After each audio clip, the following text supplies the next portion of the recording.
నంది నాటకం మళ్ళీ రక్తి కట్టించిందా? ప్రతిసారి నంది పురస్కారాలకు బురద పుయ్యడం మామూలే అయినా ఈసారి ఆ పూసుకునే బురదలో కాసింత వెరైటీ కూడా కనిపించింది. నంది అవార్డులా, లేక నామినేటెడ్ పోస్టులా, లేకపోతే లోకల్ కిన్ని నాన్ లోకల్ కిన్ని అంటూ రిజర్వేషన్ల ప్రాతిపదికన ఏమిటి పంచిపెట్టడాలు అంటూ వింత వింత సౌండ్లు వస్తున్నాయి విమర్శకుల నుంచి.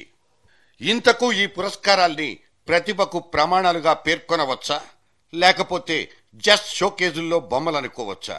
అసలు ఈ నందుల్లో నిజమెంత?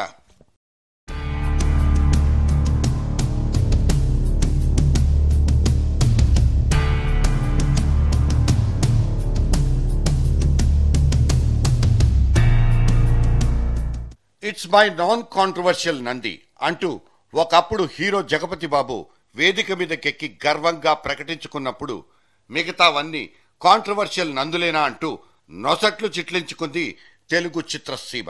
మరి మన సినిమా చరిత్రలో మరకల్లేని నందులే లేవా? ఇన్నేళ్లుగా పంచిపెడుతున్న ఇవాల్టికి కూడా విమర్శలంటని నందులు ఎందుకు లేవు? ఇదొక్కటే ప్రతి ఏటా తెలుగు సినిమాను పట్టి పీడుస్తున్న ఒకానొక బోరింగ్ సీన్.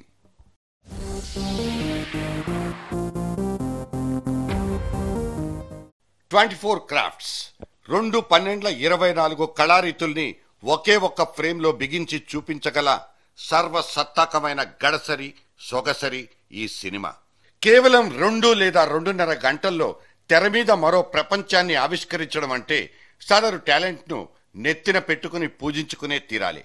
కళాపోషణ అంటారో, ఔత్సాహికులకిస్తున్న ప్రోత్సాహం అనుకుంటారో గాని రాష్ట్ర సర్కార్ మాత్రం ఏటా ఓ 25 దాకా నంది బొమ్మలిచ్చి ఆ పుణ్య కార్యాన్ని పూర్తి చేసుకుంటోంది. కానీ ఆ నందుల ఆనందాన్ని ఎవరి దోసిట కుమ్మరించాలన్న కసరత్తు దగ్గరే ఎప్పుడూ ఓడిపోతోంది. ఈ వరుస ఓటములకు గల కారణాలెన్ని? అవేవి?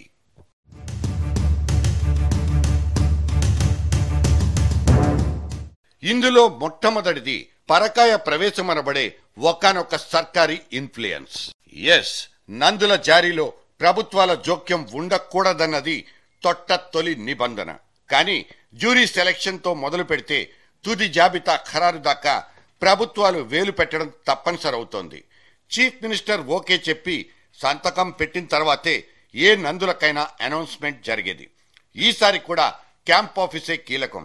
రాష్ట్రంలో ఏ ఒక్క వర్గానికి ఏ ఒక్క ప్రాంతానికి నొప్పి కలగకుండా రాజకీయపరమైన ఆలోచన చేసిన తర్వాతే సీఎం ఈ నందులకు గ్రీన్ సిగ్నల్ ఇచ్చి బయటకు తోలేసినట్లు సమాచారం.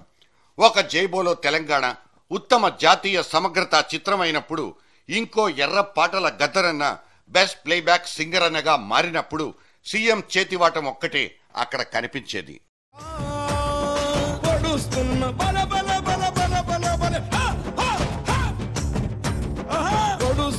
పొత్తు మీద నడుస్తున్న కాలమా కోరు తెలంగాణమా, కోరు తెలంగాణమా, కోట్లాది ప్రాణమా.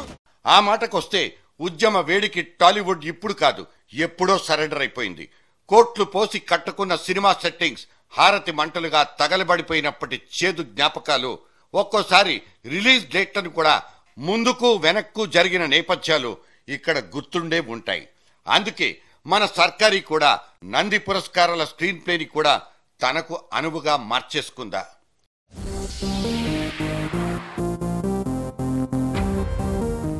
తమకు సంబంధించిన లేదా తమ సన్నిహితులు సానుభూతి పరుల సినిమాలు పోటీకొచ్చినప్పుడు మర్యాద పూర్వకంగా తప్పుకునే సాంప్రదాయాన్ని ఇవాళ ఎంతమంది జ్యూరీ మెంబర్లు పాటిస్తున్నట్లు? అసలు నందులిచ్చే న్యాయమూర్తుల ఎంపికైనా పారదర్శకంగా జరుగుతోందన్న భరోసా కూడా అక్కడ లేదు. 100 మంది మెంబర్లున్న ఒక జంబో సెన్సార్ బోర్డ్ ఎంత భ్రష్టు పట్టిపోయిందో మనకందరికీ తెలుసు. ఒకప్పుడు పోలీసుల కళ్లుగప్పి పారిపోయిన సోకాల్డ్ సెలబ్రిటీలంతా కత్తెర్లు పుచ్చుకొని సెన్సార్ సభ్యులుగా సెటిల్ అయిపోతున్న ఇవాల్టి నేపథ్యంలో నందుల కమిటీని ద క్లీన్ గ్రీన్ అంటూ సర్టిఫై చేసే పరిస్థితులే లేవు. జనం మెచ్చిన సినిమా, వసూళ్లు పండించిన సినిమా, నికార్సైన మంచి సినిమా అంటూ 3 రకాలుగా కనిపించే ఉత్తమ సినిమాల నుంచి ఒక్కటంటే ఒక్క టైటిల్ ను పికప్ చేయడం అంటే అది కత్తెర మీద సాము చేయడమే అవుతుంది. మరి ఈ బాధ్యతను పూర్తి చేయడం అంటే విశాలమైన దృక్పథం ఉండాలి, అచంచలమైన అనుభవం ఉండాలి, ఒక ప్రామాణికత, ప్రావీణ్యత, ప్రాముఖ్యత లేని అనామత్తు మనుషుల చేతికి ఈ విశిష్టమైన అధికారాలు ఇవ్వడం ఎంత మేరకు కరెక్ట్ అన్నదే ఇక్కడి ప్రశ్న.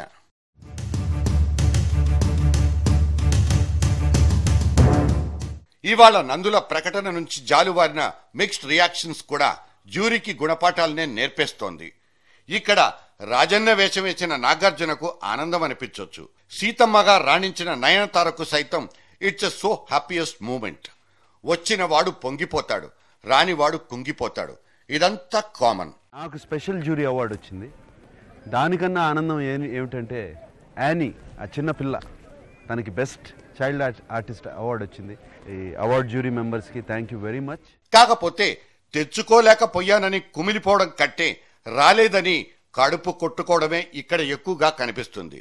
రాని వాళ్ల తరఫున వకాల్తా పుచ్చుకునే వాళ్లకు ఇక్కడ కొరతే లేదు. నంది అవార్డుల్ని లైఫ్ టైం అచీవ్మెంట్ అంత గొప్పగా భావించుకునే ఆచావహులున్న టాలీవుడ్ను వదిలేసి ఎక్కడో పుట్టి ఎక్కడో పెరిగిన ఒక మోనార్క్ మనిషికి ఎందుకిచ్చారంటూ ఒక నట్టి కుమారుడు నిలదీస్తాడు. ఈసారి కూడా నందిని దక్కించుకున్న పొరుగురి ప్రకాష్ రాజ్ గురించే ఈ బాధంతా. కానీ కష్టపడే వాళ్లకు, క్రియేటివిటీ గలోళ్లకు కాకుండా ఆనందించే వాళ్లకే నందులు ఇవ్వడమేంటన్న ఎదురు ప్రశ్న కూడా ఇక్కడే పొద్దు పొడుస్తుంది. ఇన్ని దామాషాలను సాటిస్ఫై చేస్తూనే ఈసారి నందుల కమిటీ కొంత మెరుగ్గా వ్యవహరించిందన్న శబాష్ సౌండ్లు ఇక్కడ లేకపోలేదు.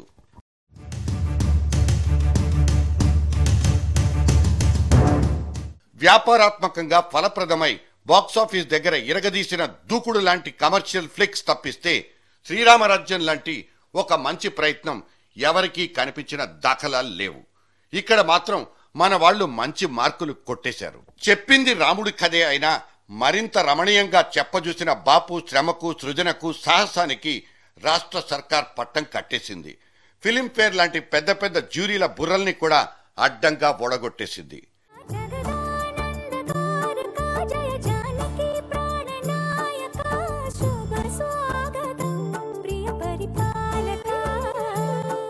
Extremely happy today that I've won the Nandi Awards. Extremely grateful to Bapu sir.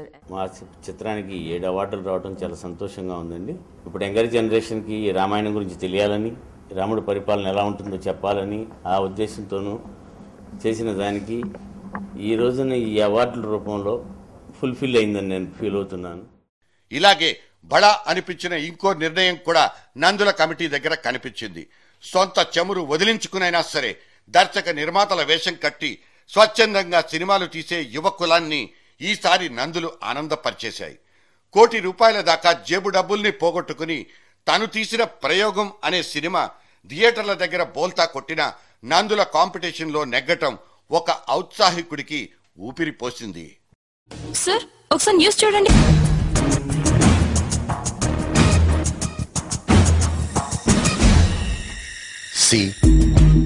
నాకు 2 పనులు చేయడం చేత కాదు.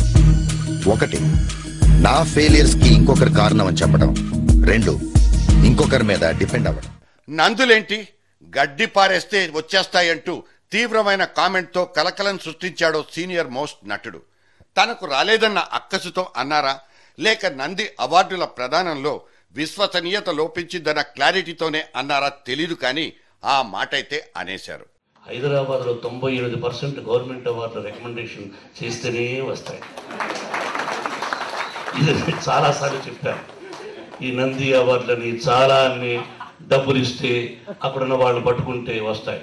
నా జీవితంలో ఈ రోజు వరకు ఎవరిని రికమెండేషన్ అడగలేదు. కట్ చేస్తే సదర్ కలెక్షన్ కింగ్ కళాప్రపూర్ణుడి పుత్రికారత్నం ఇవాళ నంది బొమ్మతో ప్రత్యక్షమైంది. అనగనగా ఓ ధీరుడు సినిమాలో ఐరేంద్ర పాత్రలో జీవించినందుకు ఆమెకు ఆ పురస్కారం దొరికిందట. ఇప్పుడు ఆ నాన్నగారు ఏమంటారోనంటూ చిత్రసీమంతా తెగ వెయిటింగ్. మరి విమర్శలన్నిటినీ విశ్వాసంలోకి తీసుకోవాల్సిన అవసరం లేదనటానికి ఇట్స్ అ బిగ్గెస్ట్ ఎగ్జాంపుల్. ఆ మాటకొస్తే 600 కోట్ల మంది ఎదురు చూసే ఆస్కర్ అకాడమీ అవార్డుల మీద సైతం ప్రతి ఏటా క్రిటిసిజం కనిపిస్తూనే ఉంది. ఆస్కర్లన్నీ తెల్లజాతి సినిమాలకే సొంతమన్న వర్షన్ ఇప్పటికీ వినిపిస్తోంది. అందుకే ఎక్కడైనా సరే విమర్శదే ఓటమా. థియేటర్లను దడదడలాడించినవన్నీ సినిమాలు కావు. బాక్సాఫీస్ ని బద్దలు కొట్టినవన్నీ కూడా సినిమాలు కాబోవు. పాపులర్ సినిమా, సక్సెస్ కొట్టిన సినిమాలు మాత్రమే మంచి సినిమాలు అనుకుంటే అవి మాత్రమే ఖచ్చితమైన కొలబద్దలనుకుంటే ఇక ఈ జ్యూరీలెందుకు, ఈ జల్లెడ పట్టడాలెందుకు? బాక్స్ ఆఫీస్ బొనాన్జాల్ని 100 రోజుల పండగల్ని లెక్కగట్టుకుని అక్కడ ముందు నిలబడ్డ సినిమాలకే నందులిచ్చేస్తే సరిపోదా? అందుకే అంటున్నాం, ఒక మంచి సినిమాను తీయడం కంటే తీసిన వాటిల్లో మంచి సినిమాను కనిపెట్టడమే ఇక్కడ ఒక పెద్ద సవాల్. బిజినెస్ మ్యాన్ సినిమాలో ఇన్స్టెంట్ అండ్ న్యాచురల్ యాక్టింగ్ తో క్లాప్స్ కొట్టించుకున్న మహేష్ బాబు పర్ఫార్మెన్స్ ఒక పార్శ్వం అయితే, శివపుత్రుడు, శివతాండవం సినిమాల్లో పాత్రకు పునరంకితమైపోయిన విక్రమ్ది ఇంకొక శైలి. పూరి డైరెక్షన్లో కొందరికి క్వాలిటీ కనిపిస్తే శేఖర్ కమ్ములను ఇంకో గ్రూప్ ఆఫ్ ఆడియన్స్ ఆరాధిస్తుంది. సో నటనలోనైనా దార్శనికతలోనైనా వెతికితే వేల కొద్దీ వైరుధ్యాలుంటాయి. నాటి నుంచి సార్వత్రికమైన ఏకాభిప్రాయాన్ని ఏరుకోవడం అంటే మాటలు కాదు, అదో యజ్ఞం. ఆ యజ్ఞంలో నీళ్లు జల్లకండి, కాసింత నెయ్యి కుమ్మరించండి.